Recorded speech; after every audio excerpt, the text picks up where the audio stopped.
हमारी पार्टी के निशान पर चुनाव लड़ने वाले हमारे बहुत ही जुझारू साथी श्री जयप्रकाश जी, रैना साहब, चांदवीर जी, मेरे प्रेस के सभी सम्मानित साथियों, छायाकार साथियों,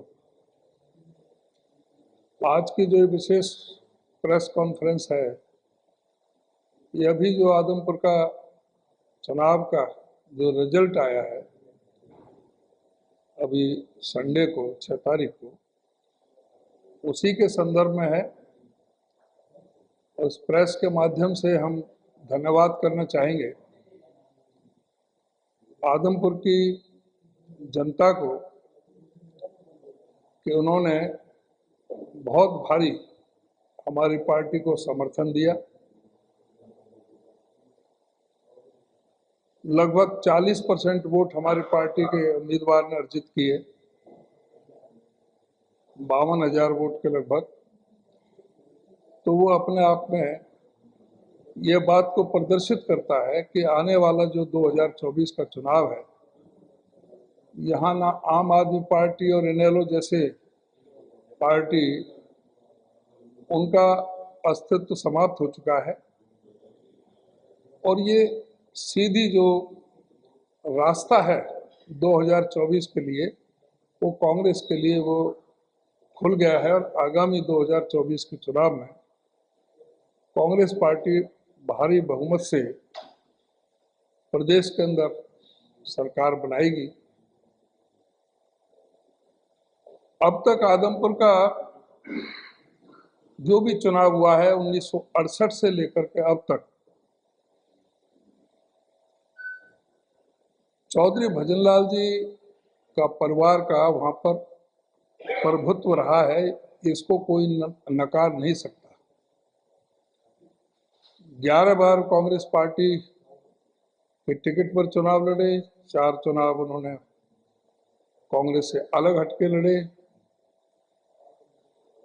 और अभी ये भारतीय जनता पार्टी से मिलकर के लड़ा है। तो सभी चुनावों में जो मत प्रतिशत जो दूसरा उम्मीदवार जो रहा है, उसमें अब तक सबसे ज्यादा है। चौधरी भजनलाल का काम था, ये बात सही है, लोगों में विश्वास था और यही कारण है कि जो इतने दिनों से उनके परिवार का वहाँ पर कब्जा रहा है। जब उन्होंने हरियाणा जनहित कांग्रेस बनाई थी तभी भी वो वहाँ पर जीते थे, लेकिन अब जो है जब उन्होंने कांग्रेस पार्टी छोड़ी तो वहाँ पर ऐसे परिस्थितियां बनी कि भी चौधरी भजनलाल और जिनके परंपरागत जो विरोधी थे, चौधरी देवीलाल जिन्होंने भी चुनाव लड़ा वहां से, उनके सुपुत्र रणजीत सिंह जी ने भी चुनाव लड़ा और अभी हिसार पार्लियामेंट का जो चुनाव हुआ था उसमें चौधरी बरिंदर सिंह के सुपुत्र ब्रजेंद्र सिंह, तो बीजेपी, लोकदल, जेजेपी और खुद उनका परिवार, तो सारा मिलकर के इन्होंने जो जिस तरह से नारा दिया था कि 1 लाख से ज्यादा वोट हम अर्जित करेंगे, लोगों ने उसकी हवा निकाल दी और ये जो भी मार्जिन जो मिला है, इसमें धन बल और सरकारी मशीनरी का जो दुरुपयोग हुआ है, उसके कारण ये मार्जिन मिला है। और इस चुनाव को जीत के बाद जिस तरह से बौखलाहट में हमारे उम्मीदवार के साथ इन्होंने बर्ताव किया, उनकी गाड़ी के साथ तोड़फोड़ की, जो बहुत ही कायराना जो व्यवहार जो किया गया, उसकी हमारी पार्टी भर्त्सना करती है और हम ये मांग भी करते हैं कि उसकी तुरंत जो दोषी हैं उनको तुरंत उनके खिलाफ कार्रवाई की जाए, उनको इलेक्शन कमीशन भी इस पर कार्रवाई करे, ये भी हमारा मानना है। और इस चुनाव में विशेषकर ये देखने को मिला कि जो हमारा दलित समाज था उसकी भी जो प्रेजेंस हमें बहुत अच्छी भारी संख्या में मिली। अभी 6 महीने पहले इलाहाबाद में चुनाव हुआ था, तो जो एससी बूथ अलग थे उनमें हमारे लगभग 10.3% वोट हमें मिले थे, लेकिन इस चुनाव में लगभग 44% वोट जो एससी बूथ अलग थे, जिनका पता लग सकता है, बाकी तो कॉमन थे, तो उससे ये प्रतीत होता है कि हमारे एससी दलित वोटों में भी 4 गुना की बढ़ोतरी हुई है और बैकवर्ड समाज का भी, पिछड़े समाज का भी बहुत भारी हमें इसमें योगदान मिला है सभी लोगों का, तो उसके लिए हम उनका भी बहुत ज़्यादा धन्यवाद करते हैं। जैसे मेरे संज्ञान में आया कि ढानी मोहब्बतपुर, उसमें लगभग 1700 वोट पोल हुई थी और ज़्यादातर सारा कुमार बरादरी का गांव था, उसमें 800 वोट हमारी, 900 वोट उसकी थी, 100 वोटों का मार्जिन था, तो उससे 800 वोट हमारी थी, 900 वोट उनकी थी, तो सिर्फ 100 वोट का मार्जिन रहा। तो उससे लगता है कि वो पिछड़ा समाज से भी हमें काफ़ी उसमें हमें इसको सहयोग मिला है। तो मैं सभी का, जिन्होंने हमें मत दिए उनका भी और जिन्होंने ना दिए उनका भी, सभी आदमपुर के सभी मतदाताओं का आभार व्यक्त करते हैं और भव्य विश्नोई को ये जीत मिली है उसको हमारी शुभकामनाएं, बधाई देते हैं कि भाई ठीक है, जो भाजपा ने जो सब्ज बाग दिखाए हैं अब उनको पूरा करने का समय है। जिस तरह से उन्होंने कहा कि हम मंडी आदमपुर को पेरिस बना देंगे, 625 करोड़ रुपए हमने मंजूर कर दिए हैं, तो ये 2 साल हैं उन पर काम दिखाने के लिए। और ये चुनाव अगर कुलदीप बिश्नोई खुद लड़ते, उनके खिलाफ काफ़ी लोगों में आक्रोश था, गुस्सा था, क्योंकि वो लोगों के बीच में नहीं जाते थे, लेकिन उनका बेटा उन्होंने आगे किया, तो उससे किसी की कोई नाराज़गी नहीं थी कि भाई चौधरी भजनलाल का पोता है, तो भाई इससे क्या है, बच्चा है, नया है, इसको उसके खिलाफ कोई ऐसी बात थी नहीं, तो उसको ये मौका मिला है तो उसको इस मौके का लाभ उठाना चाहिए। और हमें ये उम्मीद है कि 2 साल बाद 2024 में जो चुनाव होगा, इसी आदमपुर से कांग्रेस पार्टी का उम्मीदवार भारी बहुमत से जीत दर्ज करेगा। और ये भी आप कह सकते हैं कि जो हमारे 2014 में ये हचका से थे, हमारा कांग्रेस पार्टी का उम्मीदवार था, उसकी 10,000 वोट आई थी, अब 52,000 वोट आई है, 5 गुना वोट की बढ़ोतरी हुई। जब भी कांग्रेस पार्टी का उम्मीदवार था, 14 में भी इनकी लहर थी और इसमें 19 में भी जो इनकी जो 30,000 का जो मार्जिन था कांग्रेस पार्टी से, अब वो घट करके 15,000 रहा है। तो सब चीज़ को मिला करके ये संकेत देता है कि कांग्रेस पार्टी के प्रति लोगों का रुझान बहुत बड़ा है और आने वाला समय कांग्रेस का है। देखिए, ऐसा है कि भारतीय जनता पार्टी के भी स्टार प्रचारकों की लिस्ट जारी हुई थी, उनके भी 38-39 थे। क्या वो सभी वहां पर थे? नहीं, हमारे भी यहाँ तो ज्यादा थे। हमारे हमारे भी हमारे हमारे जो 3 नेताओं की आप बात करते हो, 3 नेताओं की बात करते हो आप, उन 3 नेताओं के बारे में मैं बताना चाहूँ। रणदीप सुरजेवाला तो यहाँ थे नहीं, कर्नाटक में थे, वो तो यहाँ पर थे ही नहीं। और शैलजा जी बहन जी को 3 बार तो मैंने कहा, 2 बार दिल्ली में कहा, 1 बार चंडीगढ़ भी कहा, उनको फ़ोन करके उनसे टाइम मांगा, डेट मांगी, उनके मैं बताऊंगी। जयप्रकाश जी उनके घर गए, जयप्रकाश जी उनके घर गए, तो भी कहे कि मैं देखूंगी, मैं आऊंगी। अब कोई उन पर कोई उनकी परिस्थितियां होंगी कि वो नहीं आ पाई, तो इसका तो जवाब वही दे सकते हैं। जहाँ तक हमारे कांग्रेस हाईकमान, ये स्टार प्रचारकों की लिस्ट कांग्रेस हाईकमान और बीजेपी हाईकमान निकालता है, और उसमें जो हाईकमान की तरफ से जो स्टार प्रचारक हैं, वो उन सब की ड्यूटी बनती है, कर्तव्य बनता है कि वो वहाँ जा कर के अपने जो पार्टी का कैंडिडेट है उसके लिए प्रचार प्रसार करें। किसी पर समय मिल भी नहीं पाता, किसी पर समय मिल जाता है, सभी जाना है वहाँ पर ये तो जरूरी नहीं है। और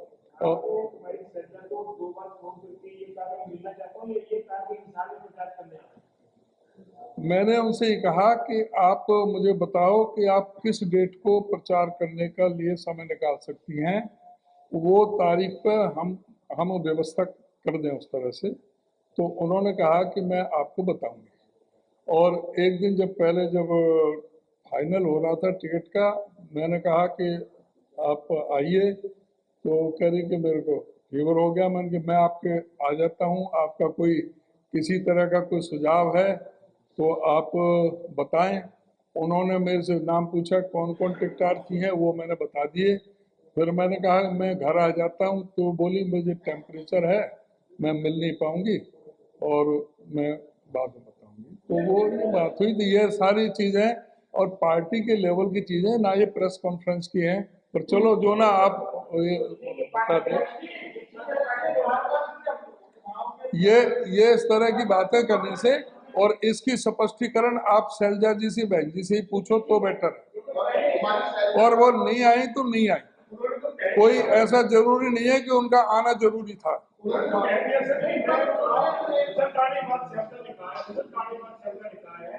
एक परिवार की पार्टी है, ये राष्ट्रीय पार्टी है, इसको परिवार की पार्टी बनाकर चलाएंगे तो ऐसे ही नतीजे आएंगे। तो वो क्या कह रही है उसका तो मुझे जवाब नहीं देना।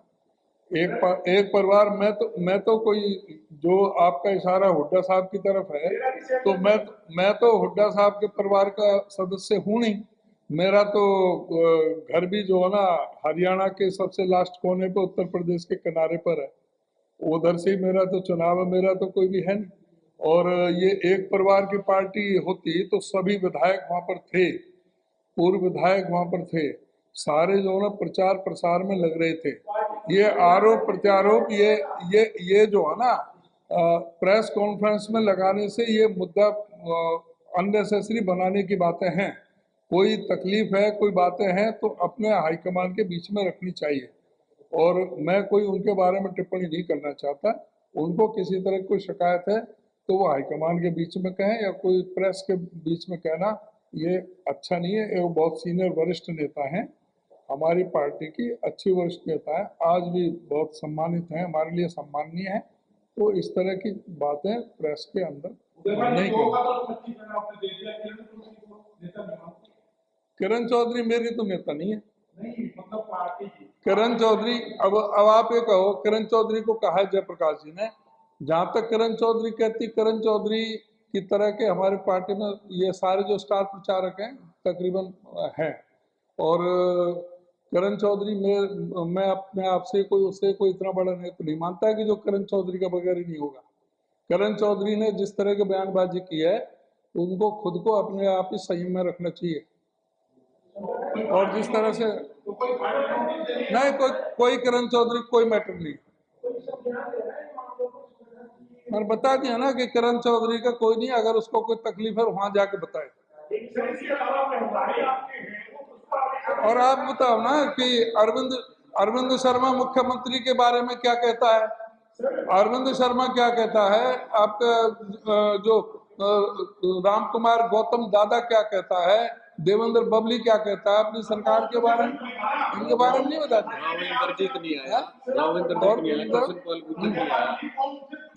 और दूसरा उनके जो वरिष्ठ नेता है प्रदेश के, राव इंद्रजीत सिंह है, कृष्ण पाल है, रतनलाल कटारिया है, कौन से नेता उनके पहुंचे थे। ये ऐसा नहीं है कि सभी नेता पहुंचे। आप एक आदमी का, किरण चौधरी का बार बार नाम लेते हैं, किरण चौधरी। भाई किरण चौधरी ना तो सीएलपी है, ना वो पीसीसी है, ना वो कोई सीडब्ल्यूसी में है, ना वो कोई प्रभारी है। उसको किस हैसियत में जो ना कि हम उसको टिकट के लिए बंटवारे में हम उसको शामिल करते। उसको क्या बड़ौदा में शामिल किया था, क्या इलाहाबाद में शामिल किया था? ना उनको बड़ौदा में कोई शामिल किया गया डिसीजन में, ना उनको इलाहाबाद में शामिल किया गया, ना उनकी हैसियत इसमें शामिल करने की थी जिस हैसियत से हम उसको बुलाते।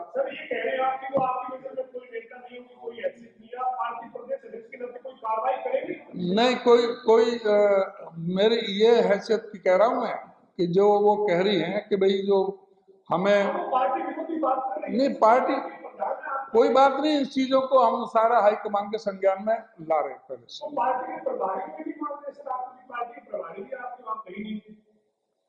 पार्टी प्रभारी इस समय सबके रिजाइन हो चुके हैं। पूरे हिंदुस्तान के जितने प्रभारी हैं, नए प्रभारी नियुक्त होने। इस समय कहीं भी किसी प्रदेश में कोई प्रभारी नहीं है। अभी सारा बदल चुका है मामला। राष्ट्र अध्यक्ष हमारे बन चुके हैं और अब वो प्रभारी नियुक्त किए जाएंगे। वो बहुत जल्दी ही आ जाएंगे। अभी इस समय सभी प्रभारियों के उसमें रिजाइन हो चुके हैं, सबके रेजिग्नेशन जा चुके हैं। जी, ऐसा है।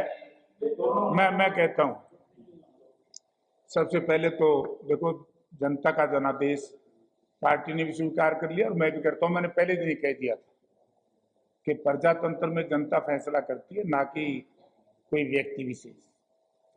दूसरी, जहां तक सवाल है कि आप इस बात को अगर इस तरफ ले जाएं तो बेहतर है कि जो आदमपुर का बाई इलेक्शन था उसने, क्या आप इस बात को नहीं मानोगे, 2024 क्या जो जनरल इलेक्शन आएगा, जैसे gateway of India, East India Company जब आई तो उसी से आई थी ना, भारत में कब्जा किया था। तो ये गेट वे ऑफ हरियाणा सरकार 2024 आदमपुर में जिस तरीके का मतदान हुआ और जो ठेकेदार थे अलग अलग जातियों के, आज उनको सबको देखो क्या हर्ष हुआ।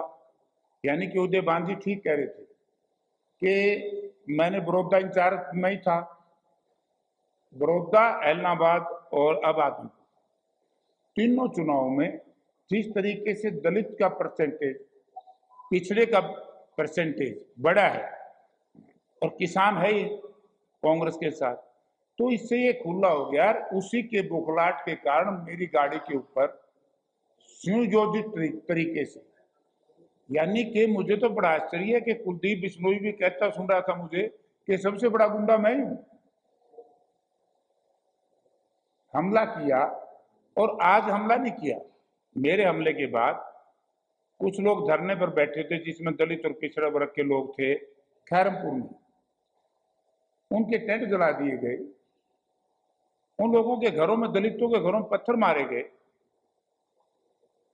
इसी तरीके से चूड़ी बागड़ियान में। क्या कारण है? कारण केवल एक है कि 2014 का चुनाव भी मैं देखा, तो मैं तो इंडिपेंडेंट था, मैं किसी पार्टी में था। 2014 के बाद जिस तरीके से कांग्रेस से दलित समाज और पिछड़ा समाज चला गया था और जिस तेजी से जो उदय भान जी और हुड्डा साहब की जो नई जोड़ी बनी, उससे जो तेजी आई, उसकी बौखलाहट सत्ताधारी दल में हुई। वरना आज तक कभी ऐसा सुना आपने? जीतते हुए उम्मीदवार पर तो चलो हारे हुए समर्थक पत्थर फेंक ही दे हैं, लेकिन जीतते हुए तो पहली बार हारे हुए पे फेंक रहे हैं। और उनको ये सोचा नहीं कि ये जो चुनाव है, इसका मैं ज्योग्राफिया आपको बताऊं कि इसमें बिश्नोई जाति के लोग हैं 30,000,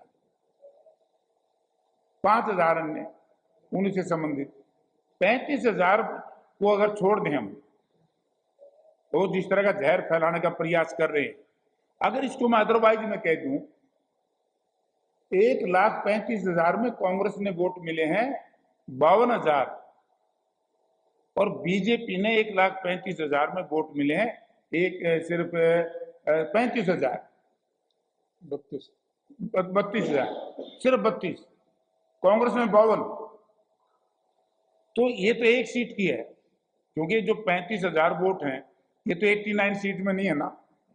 तो आपके मुताबिक बिश्नोइयों के वोट की कांग्रेस को कोई जरूरत नहीं है? कौन कहता है? आप कह रहे हो नहीं दी उन्होंने, नहीं बाकी जगह है नहीं ना, बाकी जगह है नहीं। मैं ये कह रहा हूँ सिंह साहब, ये बाकियों की जगह वहां है ही नहीं। अगर कैथल में जाओगे, जींद में जाओगे, बिश्नोई तो नहीं है। फतेहाबाद में कितने हैं? नहीं चाहिए, वो तो जो कैंडिडेट होगा तो उसके हिसाब से मेरी, मैं शहर की बात बता रहा हूँ आदमपुर की। अगर उन्होंने और जातियों में नहीं चाहिए क्या? बीजेपी ने अकेला बिश्नोई चाहिए? अगर यही बात है तो बीजेपी ने बांटा। मैं ये कह रहा हूं, मैं इसमें ये कह रहा हूं कि जिस तरीके की बदतमीजी बिश्नोई जाति के लोगों ने दलित समाज के साथ और मेरे साथ किया है। आप बड़ा सीवर तेजी करते हो, इस बात पर नहीं विचार करते कि इस तरीके से जातीय दंगे फैलाना भारतीय जनता पार्टी के लिए घातक होगा 2024 में। और जिन लोगों के नाम आए हैं उसमें कुलदीप बिश्नोई का देख लो कौन जाती है,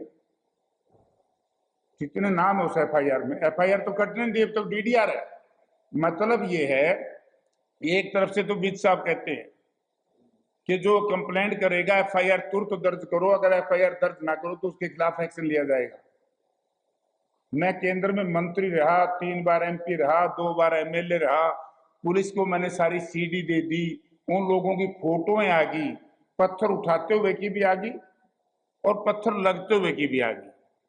और हरियाणा की डिस्ट्रिक्ट पुलिस वहां खड़ी थी, अगर किसी ने थोड़ा सा डंडा भी किसी ने चलाया हो। तो ये जात पात का जहर बीजेपी फैला रही है बिश्नोई नॉन बिश्नोई के बीच में, या हम मैं जयप्रकाश फैला रहा है। हाँ जी,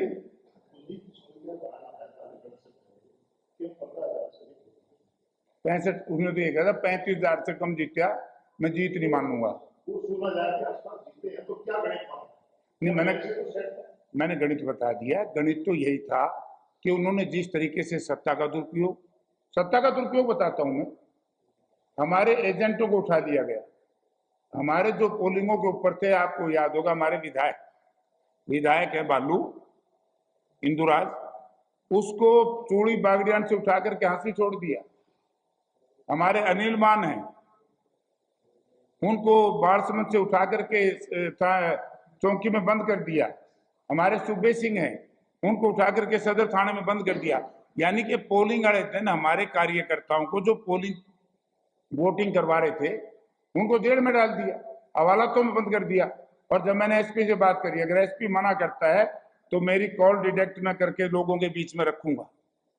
यानी कि हरियाणा हिसार पुलिस ने जिस तरीके से हमारे पार्टी के शीर्ष कार्यकर्ताओं को, क्षेत्रीय नेताओं को हवालातों में बंद कर दिया, थानों में बिठा दिया, और पैसे का दुरुपयोग,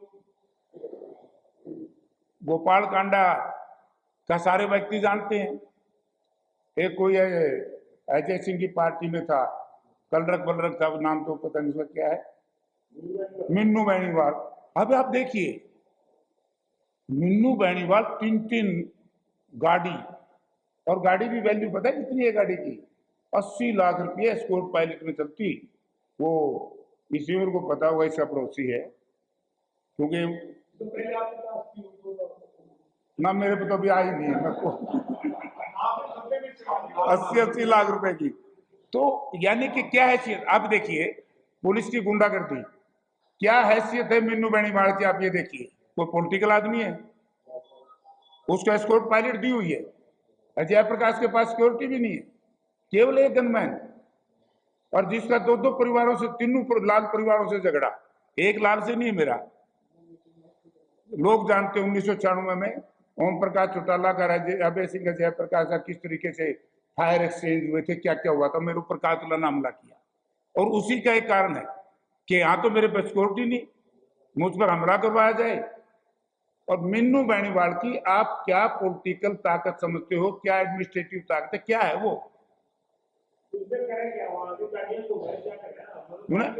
उन्हें लोगों को डराया, उन्होंने पैसा बांटा। और मैं एक जगह नहीं, आप देखिए काली रावण की गौशाला में 50 लाख रुपए दिया है, डाणी खासा में 50-25 लाख रुपए दिया है। कहीं नाला की कहते हैं तुम्हारा नाला बना दूंगा, ये तो उसकी घोषणाएं हैं। तो ये क्या सामान है, ये कौन मटेरियल है ये मिन्नू बेनीवाल जो इस तरीके से करोड़ों करोड़ों रुपये बांट रहा है? ये कौन सा मटेरियल है? कोई सरकार में है, या कोई प्राइवेट कहीं किसी का करिंदा है, या कोई पॉलिटिकल आदमी है, कौन ये? तो ये ऐसे बैड एलिमेंट्स को जिस तरीके की छूट दी तो उसका चुनाव के नतीजों पर असर पड़ा। वरना तो 31 तारीख तक तो सबको पता है कि जे भारतीय जनता पार्टी सत्ता का दुरुपयोग ना करती, ये तो ये कहते थे 1 लाख वोट मिलेंगे, श्रीमान जी आप भी कहते इतना 1 लाख मिलेंगे, कहाँ गए? 67 पे रुक गए, और अगले चुनाव में 35 से ऊपर नहीं जा पाएंगे, जनरल इलेक्शन होगा और मैं ही चुनाव लड़ूंगा। कलाई छोड़ दिए, क्यों छोड़ दिया कलायत? तो आदमपुर की बात हो रही है, कलायत की हो रही है? कलाई से भी बात चुनाव को लड़ लिए सर, एक हाथी जीत ली, तो कलाई छोड़ के बाद क्यों छोड़ दिया कलायत भाई? कलायत कलायत लड़ेंगे, आदमपुर मैं लड़ूंगा। कलाई दोनों से लड़ेंगे। हाँ लड़ेंगे।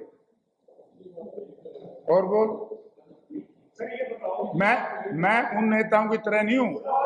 अब मेरा सुनो, मैं उन नेताओं की तरह नहीं हूं जो कायर और कमजोर प्रवृत्ति के लोग हों, जगह छोड़ के दौड़ जाए। और जहां तक सवाल आप पूछ रहे थे अध्यक्ष जी से, शैलजा जी के मैं घर गया था, मैं शैलजा जी के घर गया था हिसार।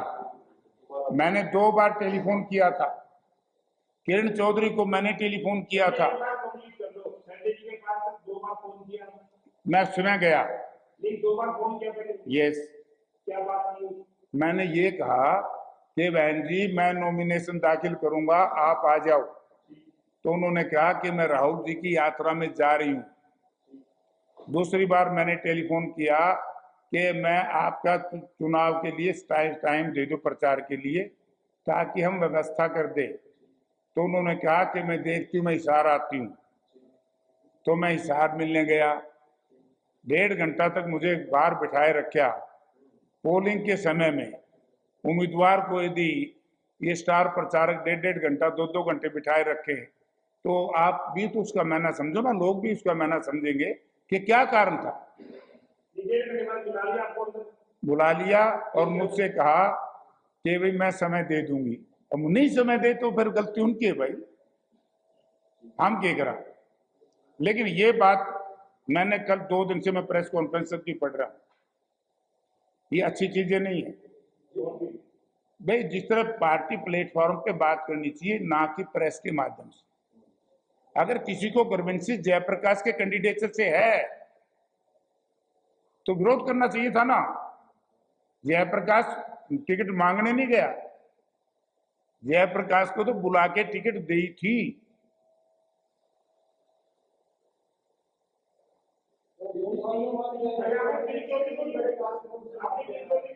मैं आपने तो रोक दिया था, आगे बढ़ाऊंगा। अब किरण चौधरी का शुरू हो गया। किरण चौधरी को मैंने टेलीफोन किया नॉमिनेशन से पहले। आप कह रहे हो ना अध्यक्ष जी ने भी रिक्वेस्ट कर दी, शैलजा जी को करी ना, किरण का मैं बताता हूँ, उसी पे मैं आऊंगा। इसलिए मैंने किरण चौधरी को कहा, मैंने क्यों कहा, मैंने ये नहीं कहा कि वो हमारी नेता है, नो। मैंने इसलिए कहा कि उनके अंग्रेजी में नाम देख लो कि सुसर साहब चौधरी बंसीलाल भी वहां से चुनाव लड़े, और उनके पति भी स्वर्गीय चौधरी सुरेंद्र सिंह वहां से चुनाव लड़े आदमपुर से। वो पार्लियामेंट लड़े क्योंकि आदमपुर भिवानी पार्लियामेंट में था। तो मैंने उनको टेलीफोन किया कि भाई आप लोगों का कुछ है यहाँ, तो आप लोग पार्टी के लिए प्रचार करो। तो उन्होंने कहा, पहली बार तो कहा कि मैं PRO हूँ, बॉम्बे में हूँ। हाँ, दूसरी बार मैंने कहा कि मेरी तो टांगे सूज गई हैं, उनका भी मेरे पास रिकॉर्ड है। हाँ, बोले मेरे तो जेपी टांगों का बहुत बुरा हाल है, खांसी है, मैं बीमार हूँ। अब आप देखिए हैं, वो तो उनका करके कराऊंगे, मैं क्यों कराऊंगा। तो यानी कि इस तरह का प्रचार करना, वो क्या कारण है? कारण ये है, आज तक जितने भी, चाहे चौधरी स्वर्गीय चौधरी देवलाल का परिवार हो, चाहे स्वर्गीय चौधरी बंसीलाल का परिवार हो, या रणजीत सिंह हो, मतलब जितने भी चुनाव लड़े, सबसे हाईएस्ट वोट पहली बार 52,000 42,000 भी जयप्रकाश ने लिए थे, और मैं 13 वर्ष बाद गया हूं। 52,000 वोट लिए, बड़ी पीड़ा है सब लोगों को। आज भारतीय जनता पार्टी की बुखलाहट तो है ये, कभी किसी पे हमला करवा रहे हैं, किसी पे हमला। और मुझे तो आश्चर्य इस बात का, गृह मंत्री पे आता है, हर रोज दलित समाज के लोग नारेबाजी कर रहे हैं आदमपुर में, और किसी पे FIR दर्ज तक नहीं हो रही। तो इसलिए ये जो चुनाव है, इसमें कांग्रेस पार्टी ने ये दिखा दिया कि 14 से लेकर के, मैं एक और कहना चाहता हूं, आप लोगों में से बहुत से नहीं जानते होंगे, दलित समाज के सबसे बड़े नेता थे स्वर्गीय चौधरी चांदराम एक जमाने में, और चौधरी चांदराम जी के बाद दलित समाज की यदि अपील कहीं घर करिए, बहुत बड़े नेता थे, उनके बाद यदि दलित के घर में किसी दलित नेता की अपील की है तो उदय भान जी, मैं तो वहां दे उदय, हाँ, आप जो ऐसी बूथ है उनमें तो अलग आपको पता लग जाएगा ना, हाँ बता दी। तो ये जो कुछ लोग हैं बीजेपी के, या बीजेपी के जो लेफ्ट राइट या बैक सपोर्टर, उन सबको पीड़ा होगी कि वे 2024 की सरकार आएगी। अभी सरकार का फैसला तो लोग करेंगे ना, मैं कर सकता ना आप कर सकते, और इसलिए सरकार पीड़ित है, सरकार बड़ी भयभीत है इस नतीजे से। आपके प्रचार के दौरान जो ये कहा है मंत्री अनिल विज ने कि ये तो ग्रीन ब्रिगेड का अध्यक्ष रहा है और इसका कल्चर आप जानते हो कैसा है, और बीच कभी बनते नहीं है, बीच मौका तलाशते हैं, इसलिए 3 तारीख को चुनाव से पहले देख लेना क्या करना है। आपको लगता है कि ये बयान आपकी छवि को बिगाड़ देने का नुकसान होगा?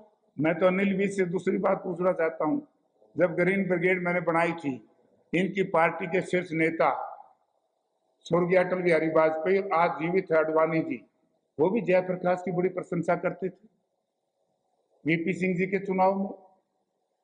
उस ग्रीन ब्रिगेड में हर पार्टी रही है कांग्रेस को छोड़ करके, तो उस वक्त तो जयप्रकाश बहुत अच्छा लगता था। जब 1996 में जयप्रकाश और बीजेपी का गठबंधन हुआ था हरियाणा विकास पार्टी का, जब तो जयप्रकाश की बड़ी प्रशंसा करते थे। आज जयप्रकाश में वो कमी है तो उसको तो, अगर जयप्रकाश, मैं तो नहीं कहता कुलदीप बिश्नोई की तरह मैं गुंडा हूं, मैंने ना जीवन में कहा, क्योंकि गुंडे की परिभाषा अलग होती है पॉलिटिकल, क्योंकि मैंने छात्र राजनीति की है। छात्र राजनीति में जो संघर्ष होता है वो एक स्टूडेंट्स पॉलिटिक्स का अलग से सिस्टम होता है। यूथ की राजनीति मैंने की है, मैं कौन सा इनके बाबू दादा के नाम के वोट मांगूंगे? मैं तो मेरे संघर्ष के वोट मांगता हूं, और जिसकी वजह से आज आदमपुर में इतना बड़ा भारी रिजल्ट आया कांग्रेस के पक्ष में। लेकिन बीजेपी के जो प्रदेश के अध्यक्ष हैं, जब ये सवाल, क्योंकि जैसे जेपी जी ने कहा कि उनका कहते हैं 52,000 वोट पड़े और बहुत अच्छा वोट है कांग्रेस का, जब ये सवाल उनके सामने पूछा लोकसभा इलेक्शन में कि कांग्रेस ये कह रही है कि उनका अच्छा वोट मिले, लोगों को हर जगह में शुरू हो जाते हो जाएंगे, तो एक दस है अगर से आपके हाथ का मार्जिन तो बड़ा ही है,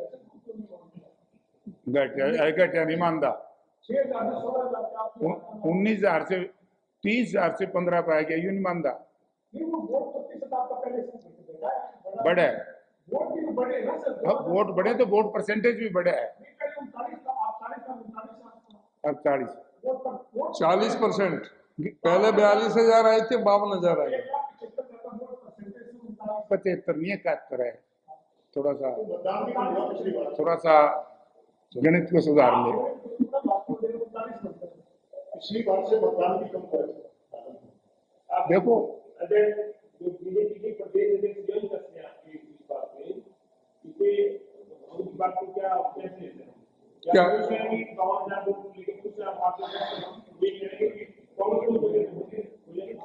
धनखड़ जी खुद कहाँ खड़े हैं, उनको खुद को ही पता होना चाहिए कि वो अध्यक्ष रहते हुए, मंत्री होते हुए, सारा मंत्रिमंडल भी साफ हो गया था, वो खुद भी मंत्री रहते हुए चुनाव नहीं जीत पाए और बुरी तरह से हारे थे।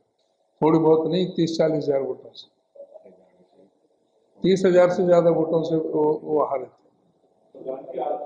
तो ये तो बस ऐसा है, समय की बात होती है। लेकिन आप ये देखो कि आदमपुर में जिस समय चुनाव शुरू हुआ था, आपके पत्रकार साथी भी और एक तरफ से कह रहे थे कि भाई वो तो 1 लाख वोट की बात कर रहा था, नहीं तो एक भी 50-60 हजार वोटों से वो जीतेगा, क्योंकि भाई उनका गढ़ है ही, और कांग्रेस का वहां पे स्थापित कोई दूसरा नेता था नहीं, इनके ऊपर ही भरोसा कर रखा था, और साथ में भारतीय जनता पार्टी भी और जजपा भी मिल गई थी, और इनडायरेक्ट रूप से इनेलो भी उनका काम कर रहे थे हमारी वोट काटने के लिए। तो सभी चारों तरफ से जब सारे बावजूद भी 52,000 वोट लेना कोई मजाक नहीं है, बहुत बड़ी बात है। ये भी स्थिति साफ हो गई कि यहाँ आगे भविष्य में ना इनेलो का कुछ है ना आम आदमी पार्टी की, उसको पूरी तरह से खत्म हो गई। और सीधा जो आगे मुकाबला कांग्रेस और बीजेपी का रहना, और कांग्रेस का रास्ता बिल्कुल साफ है। भारी बहुमत से कांग्रेस पार्टी 2024 में सरकार बनाएगी। आज आप 31 से 30 पे आ गए असेंबली में, 31 से 30 पे आ गए। आज आपकी पार्टी कितनी सीटों को ऊपर खड़ी है? ऐसा है कि हम 31 से 30 पर आए, इसमें कोई शक नहीं। और ये जो एक सीट थी ये हमारी सीट थी, लेकिन जैसा मैंने, आप बार बार उसी चीज़ को पूछोगे, ये कांग्रेस की बदौलत ये गढ़ बना था।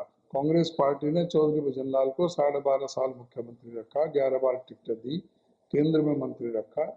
तो उन्होंने वहाँ पर उन्होंने ऐसी जगह बना ली लोगों के अंदर कि लोग, और दूसरा कोई आदमी पनप नहीं पाया वहाँ, दूसरा पनप नहीं पाया। अब तो इस बार तो एक तरफा लग रहा था कि भाई एक तरफा जीतेंगे, वो हमारी पार्टी से तो धोखा दे करके वहाँ गए थे। और अब तो बीजेपी भी और वो जेजेपी का भी उनको सपोर्ट थी, और तीनों पार्लियामेंट में तीनों लड़े थे, तीनों वहाँ काम कर रहे थे, चाहे वो चौधरी वीरेंद्र सिंह के बेटा ब्रजेंद्र सिंह हो, चाहे दुष्यंत चौटाला हो, और चाहे मुख्यमंत्री भी, और खुद चौधरी भजनलाल परिवार तो लग ही रहा था।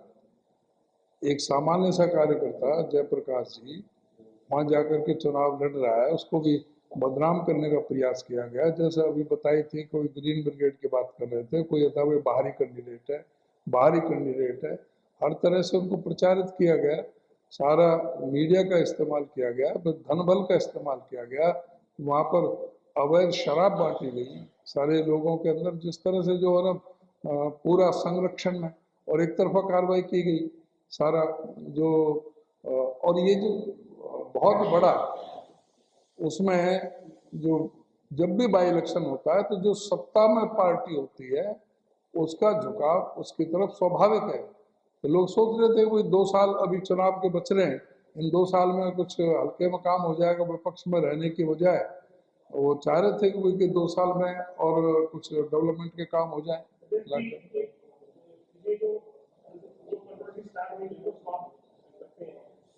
क्या आपको लगता है कि तुम्हारी सेना या टीम या वहां पर आती तो इनको भी भर्ती की वही बात बार बार में उसी बात को कह रहे हो।